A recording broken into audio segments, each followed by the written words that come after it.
the fastest heavy tank in World of Tanks console, or at least potentially one of the fastest heavy tanks in the Soviet Tier 10, and not the IS-7 this time. This is the Tier 10 Premium, and that is why this is probably the fastest Tier 10 Premium tank in the game.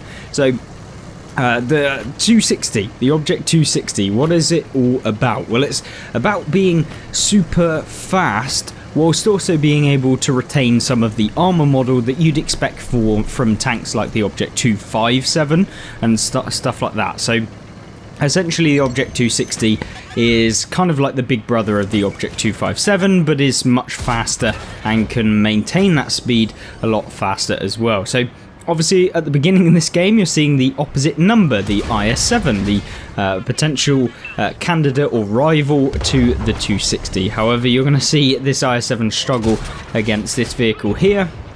Obviously the 260 gets slightly better gun handling than the IS-7. The IS-7's is pretty bad, and so yeah, it can be a little bit annoying to come up against. But the key thing about the 260 is that it does have the gun handling, it's got the speed, it's got the armour that's kind of troll as well, to the point where like people find it super difficult to reliably pen you when you're travelling at 60 kilometers an hour towards them. So that's kind of one positive of this vehicle over something else. But what else is good about this vehicle is that the view range isn't dreadful, like terrible, which means that often, you know, when you're going towards opponents at 60, maybe they outspot you initially, but then you'll actually end up spotting them, especially if you're using advanced optics, which I'd highly recommend on the 260, because not only will that allow you to spot opponents that might have otherwise remained undetected, but it will also allow you to get some spotting assistance damage, which is something that's really nice, especially if you're going for your marks of excellence. Now you can see here, against the Bellerophon, I try and go for the shell, because why not in a second.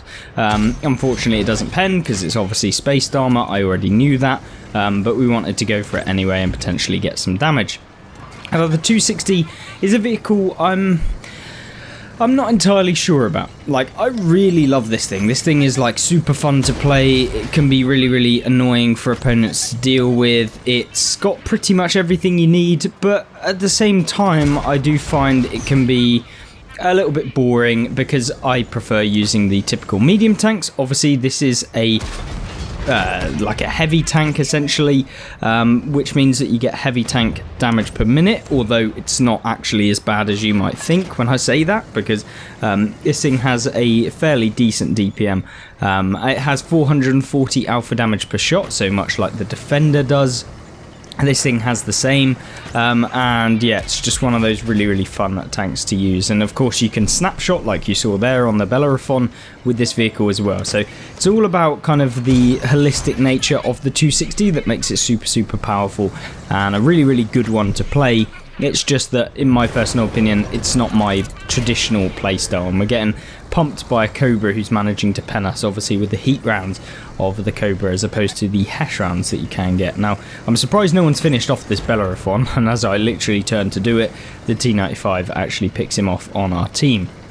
But Sand River, it's quite a good one for the 260, to be honest. Not only because, you know, you've got not the worst gun depression, not the worst speed, you've also got the ability to kind of snapshot people, which Sand River typically kind of requires. I mean, I'm not saying that you should be snapshotting everyone, but it can definitely help if you've got the kind of turning speed and stuff like that within the game to make that happen. Now, one thing you're about to witness is obviously us pushing towards the 705A on the enemy team, because what we want to do is deal with him, help our teammate out here who for some reason the enemy team decided are going to YOLO. The 705A here obviously focusing on me for some reason, don't quite know why, and then we put a nice round into him, and we can punish him now multiple times for every single time that the 705A can reload. And we obviously love this because, remember, the 705A is the alternative version of this as well, so there's loads of tier 10 Soviet heavy tanks, and this is just like another version. You can see here going after the Cobra, who's pushed way too aggressively, and he did get a few shots off on the the King Lerva on our team, but not enough to secure any real negatives for our team. Enemy team obviously trying to cap, but luckily our Sheridan takes him out. Of course it's a machine in the cap, but so far picked up 3,600 damage, and of course, like we said, picking up a lot of assistance damage as well, because you know, you can be fairly frontline, you can be the one spotting a lot of the opponents, and so it can work out pretty nicely. So you're seeing the rounds into the back of the Chimera here and some of the other tier 8s. Got to be careful of wherever that TD is. Hopefully he can't get a shot on us. I'm pretty certain that he couldn't at this point, but what we can do is just go after these low tier tanks in the game. Of course the Tiger 2, which to all intents and purposes has a pretty decent turret. It's not awful, but it won't stand up against the heat pen of this vehicle right here, so we don't have a whole lot to worry about. Now the Cobra, for some reason, trying to escape at this point in the game, definitely not a good idea, and we put one round into him. The King Lerva then finishes off the Chimera, and then it's just the Tiger 2 left alive, and of course he gets shut down very quickly after by the Sheridan on our team. And there is of course just one tank left alive on the enemy team. It is the enemy artillery, the T-92, the one everybody hates, and quite rightly so. It's a disgusting vehicle that can literally take half your hit points, if not more, because Wargaming say so, and that is exactly why I hate coming up against the T-92. And trust me, I'd know, I've played a lot of games in the T-92, and yeah, it's just disgusting, and it's pretty toxic, to be honest. But now we can go after the enemy T-92 on the team, and hopefully we can get the final kill. Of course we do, on the move, in the air, and we finish him off. A really nice result to the end of the game, which I'm really happy about, because we picked up nearly 5,000 damage, if not more. 4,949, 1,410 base experience, 2 enemies destroyed, and of course nearly 2,000 assistance damage at the same time. So really good game in the 260, and of course showcasing some of the strengths, and of course some of the weaknesses, which are mainly that if you can end up front on, people will just basically pen straight through that lower plate of yours. The next replay we have is of course on the Object 260 in Resin. Now this is a map that is quite well suited to the 260, mainly because it's predominantly a heavy corner fighting map in the central castle area, and you can then also use the open areas of the map to make some flanking plays using the speed of the vehicle. And of course at the beginning you can use the speed to get into position at the castle to come up with the better positions in the game. One thing that you'll note about the 260, if you do ever decide to pick it up, because it is being removed from the game, or at least removed from sale, and it may come up in a free event where you can pick it up for free at some point later on down the line. I'm hoping that's what Wargaming are doing with the removal of all of these tier 10 vehicles from the game. But what you can do is you can get into position quite early on in the game and hopefully get some damage on some of the people that maybe didn't realise how quick you can get into position with something like this. And those tanks are typically medium tanks or light tanks that can kind of be in the same position as you will be with this vehicle. Now you're seeing here against the T95 E6 get super lucky to be able to hit the top of that vehicle over a ridgeline, because I realised he was actually poking just like that. Unfortunately don't hit with the fully aimed shot. Of course the snapshot hits, but these sorts of shells never do. And we've got now the T95 E6 who's trying to run away. Of course we're just aiming for a region where we'll be able to hit him, and we hit the second shot of the game, picking up 900 combined over the 2 shots. Of course with 440 Alpha you'd be expecting to be up to about 880. We slightly low rolled those shells to be at 850. So on Resin, this is one of my kind of more favoured maps. I quite like it because it gives a opportunity when playing medium tanks to outflank, outplay and stuff like that. Some of the maps in the game just do not give you that, and that's kind of a bit that is slightly annoying. Now this game, don't really have to worry about it, but the key thing about this was it was a really fun game to play, because in a second it's about to heat up, and it might not be the highest damage game. I'm not going to BS you and say this is a fantastic game, it's amazing, and you will definitely be able to perform like 10k damage games every single time, because it's not realistic. The key thing about the 260 is that it's a very consistent performer And even if you were a super aggressive player, like sometimes I am a super aggressive player and it ends up biting me right in the backside. Of course, I'm not that surprised. But you can see here we're making a very bold play towards the opponents. You can see here the E75 out in the open, put a nice shell into him.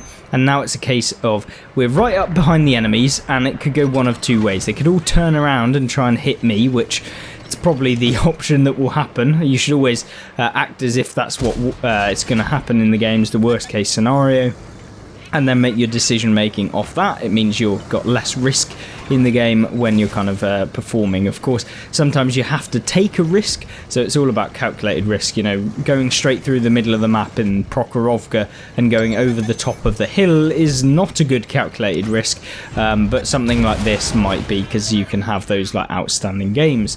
Now, because we've got into a position that's kind of behind the opponents, it's really nice now that we can just consistently deal damage. We're trying to fire on the move, which you can do in the 260, but you are going to be at a disadvantage if you do decide to do that, because ultimately this thing is a heavy tank. It has the dispersion of something like a heavy tank, so yeah, you just got to be a little careful. Of course, picking up the enemy artillery is my favourite thing in World of Tanks. It should be a pastime at this point. And of course, taking him right out of the game, I highly recommend taking out artillery.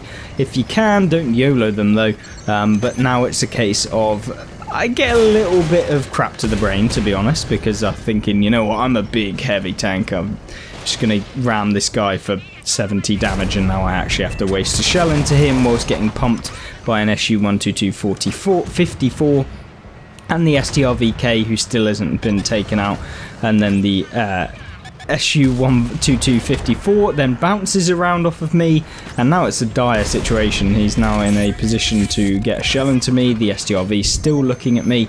The SU is going to be reloaded in just a second. The STRV then misses, which is lovely, and it means we can get into a hold down position here. And if you can get the 260 in a hold down position, it's so good, because the turret is really strong. The cupolas are basically non-existent, and yeah, it's super fun to use. But you can see here 4,132 damage done, 550 assistance from pretty much YOLOing through the middle of the map. So it is a consistent performer. I really enjoy playing the 260, and although these gameplays have not been rocketing up to the damage heights of 8,000 plus, it's been super fun to play. So hopefully that showcased what this tank is about. It's not about being a ridiculously high damage tank, although it can be because of the medium features that this thing has. But overall, it's a really fun one, and of course that is what you should be doing when playing World of Tanks. Other than that, I hope you did enjoy this Tier 10 Premium review. Why don't you have a look at some of the other Tier 10 Premium reviews that we've done recently on the channel, including some of the ones that have been removed, including the Object 279E, etc. And they should be on screen right now, along with the gameplay and tank reviews playlist on the right hand side, which covers everything World of Tanks related in terms of loads of different tiers, etc. But other than that, I hope you have a fantastic rest of your day, and I hope you join me in one of those videos coming soon. Goodbye.